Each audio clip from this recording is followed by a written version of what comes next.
È assurdo. Ruote sterzanti, raga. Radio. Il motore che gira. Incredibile.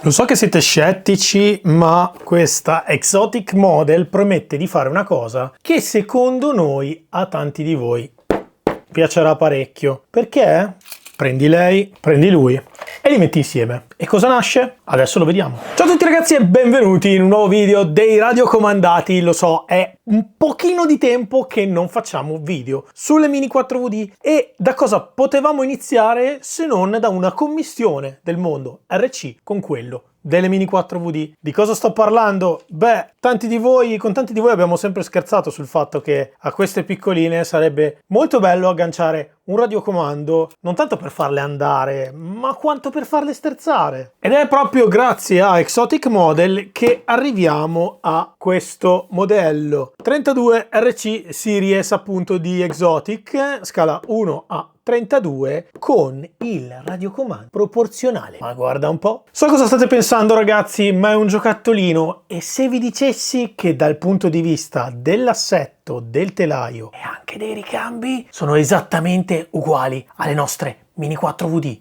Ve lo faccio vedere anche da qui. Questa è la scatola, molto semplice, molto standard, con un sacco di grafichine. Potete riconoscere già dei modelli, due dei modelli di Exotic appunto, con così qualcosa che strizza molto l'occhio alle nostre Mini 4VD. Nella parte posteriore poi, lo potete vedere qua, c'è il telaio. Ditemi un po' se non l'avete già visto.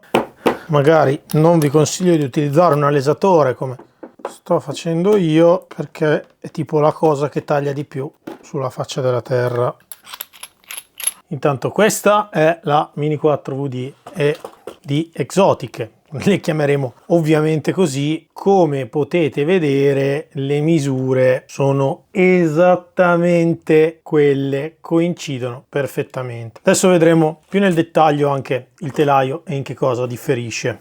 All'interno della scatola ovviamente oltre al modello, diciamo così, chiamiamolo modello, che cos'altro abbiamo? Riprendiamo il nostro caro alesatore, alesiamo tutto e vi faccio vedere cos'altro c'è. Devo ammettere che la radio è sicuramente piccola come accezione buona del termine, nel senso che mi sembra veramente molto pratica, però devo ammettere che fare questa parte così che scende così tanto per recuperare spazio secondo me è un po' controproducente, perché se avete le mani come le mie, ecco, è abbastanza fastidioso avere questa parte di plastica così verso il basso sull'impugnatura. È scomoda raga, cioè c'è poco da dire, guardate qua, cioè nel senso sta roba qui potrebbe essere migliorata, ecco. Per il resto direi niente di troppo assurdo, che comunque parliamo di un modello for fun, di un modello divertente, non è niente di super professional, ma del resto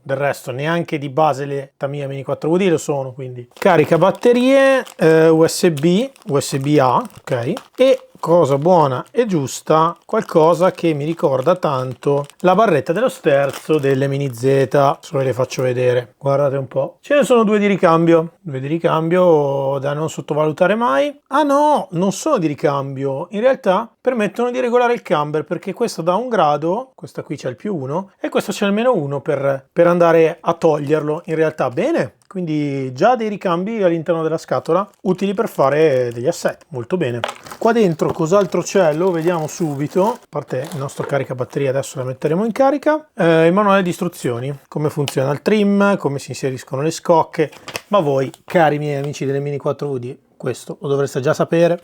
Passiamo alla Mini. Sarà un po' brutale da questo punto di vista, perché ci sono dei filetti veramente di plastica morbida per sganciarla, quindi andiamo abbastanza cattivi.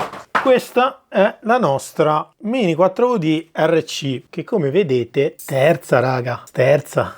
Incredibile questa cosa, non credevo l'avrei mai vista così, guarda, veramente bella. Allora, telaio, vediamo un po'. Innanzitutto togliamo la scocca, così vediamo subito cosa c'è al suo interno. Carrozzeria che mi sembra veramente molto standard anche in termini di misure. Allora, qui ho un FMA, adesso le altre Mini le ho giù nel laboratorio, però ecco, posso assolutamente dirvi che sono scocche da Mini 4VD. Potrei sbagliarmi, ma mi sembra Lexan in realtà, perché veramente sì, è spessa, ma non è sicuramente più spessa delle Lexan, delle Mini 4VD a cui siamo abituati, ma non mi sembra plastica in realtà, ok? Da un punto di vista del telaio, come vedete qui c'è anche un ometto che è inserito proprio qui. Adesso proviamo anche a smontarla. Mi sembra di vedere degli elementi come il posteriore veramente molto molto simili alle nostre Mini 4VD, per non dire praticamente tutto. Probabilmente solo la parte centrale in cui andiamo ad inserire, dovremmo andare ad inserire le nostre batterie, e la parte frontale dove c'è un servo, lo riusciamo anche a vedere, a intravedere, ma adesso la smontiamo, è effettivamente cambiata. Quindi questi modelli vanno a variare delle Mini 4VD che noi conosciamo il pacco batterie e la parte anteriore. Per il resto, raga, mi sembra veramente molto molto simile. Ovviamente dovremmo guardare i vari telai, prendere in causa quello più simile a questa.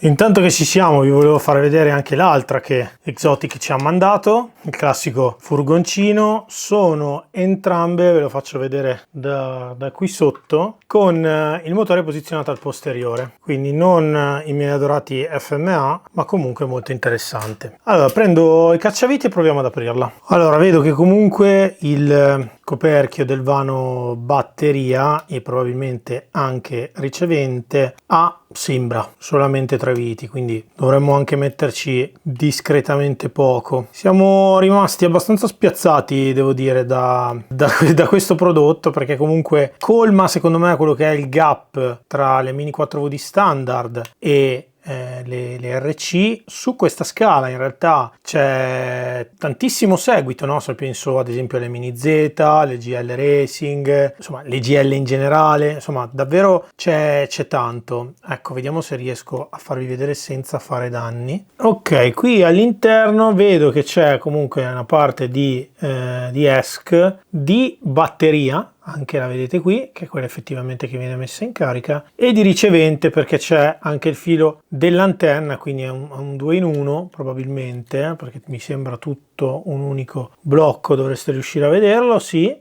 con anche, ed è l'unica parte che realmente esce, il collegamento al servo, ovviamente, no?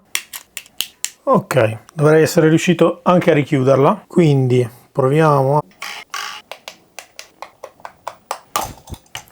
Scottano, vediamo di non sbagliarci. Dovrebbero andare una così, e mi raccomando, c'è una vite qua, perché altrimenti non aprite proprio un bel niente. Vediamo se si accende. Eccola qua. Nel frattempo ho messo anche in carica la batteria, dove lo spinotto è qua, dovreste riuscire a vederlo. Gli mettiamo sopra anche la scocca, giusto per farla un po' più bellina. E ora, signori, per me già solo questo è assurdo. Ruote sterzanti, raga, radio, il motore che gira, incredibile. Quindi super hard al frontale, ho rimesso le sue al posteriore, che sono, forse se riuscite a vedere, sono veramente gommosine, ma proprio gommose, sembrano chewing gum. A questo punto non so, forse avranno più grip. Di solito le low friction sono molto dure, quindi queste che sono così morbide e appiccicose dovrebbero dare più grip. Vediamo se così riusciamo a farla girare meglio.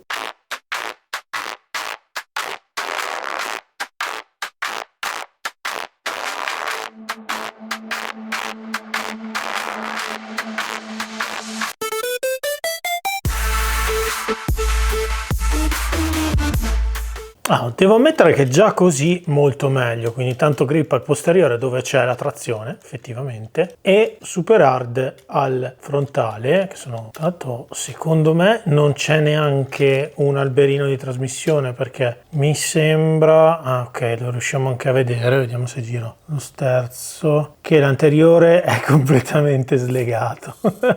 Richiamando un nostro ormai storico meme. L'anteriore quindi è una trazione posteriore completa, ok? Non c'è una trasmissione che porta trazione anche alle ruote frontali. All'anteriore lavora solo e soltanto, lo vedete là, il servo. Però devo ammettere che questa cosetta qua può aprire veramente la strada a tante cose, perché per esempio si potrebbe pensare, così ve la butto lì, di fare una pista come quella delle Mini Z con queste, con magari degli assetti che permettano di approcciare anche i salti, no? Quindi magari Bimax, Open, Damper e quant'altro, e però con radiocomando. Che ne pensate? Vi sembra una follia? Fatemelo sapere. Quindi ragazzi, questo modellino di Exotic Model è veramente molto interessante, secondo me ci si potrebbero fare delle belle cose, ovviamente questo presuppone un minimo di lavorino soprattutto per noi, però è un interessante bridge tra il mondo RC e il mondo Mini 4VD. Sarei sinceramente interessato a provare questa cosetta con un po' di modifiche sopra una pista da Mini Z per vedere effettivamente se così ci può venire incontro in un qualche modo. E anche per questo brevissimo video è tutto, spero che vi sia piaciuto. Trovate i link di Exotic Model qui sotto in descrizione, e volevo anche dirvi che diciamo è un periodo un po' così dal punto di vista delle live e dei contenuti, stiamo cercando di ritornare in bolla e arriveranno altri video sicuramente anche durante l'estate, non con la stessa cadenza solita, ma da settembre ritorniamo in quella che è la nostra, possiamo definirla, normale schedula, sia con le dirette il mercoledì sera alle 21:30 che con tutti i video settimanali, gli shorts, le cazzate, le cose varie e via dicendo. Che altro dirvi? E anche per questo video è tutto, e vi piacendo, arrivederci alla prossima, iscrivetevi al canale e cliccate la campanellina, ciao!